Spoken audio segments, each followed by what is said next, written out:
So I've been treated as a subhuman and also an attractive guy in just a span of 3 years. And when I say attractive, I do not mean that I'm objectively attractive, but I was treated as one. This being a subhuman phase, which was most of the early years of my life. I didn't realize I was a subhuman for most of my life until I found the black pill.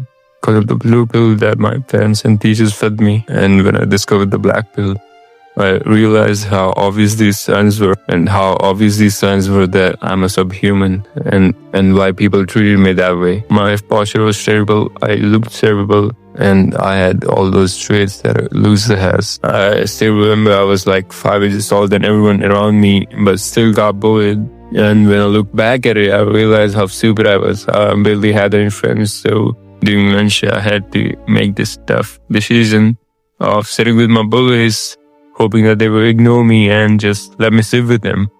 But that never happened. But when things completely changed were when I changed schools. I shaved off my ugly beard, and by that time I got into this looks maxing. And the first 2 weeks were completely normal. Then there was this summer break, and I went back home.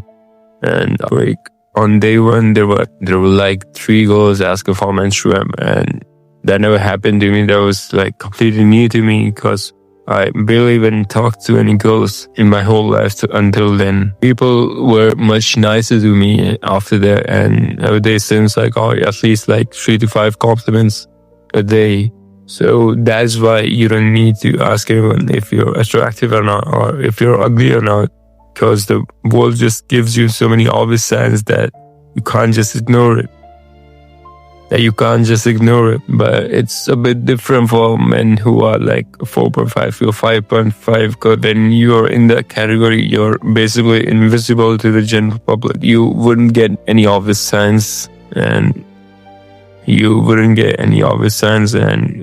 only way you can get out of that is by soft maxing. And if you're ugly, the only things that could save you is puberty or hard maxing. So if you had any similar experience, share it in the comment, and I would rate how strong your signs are.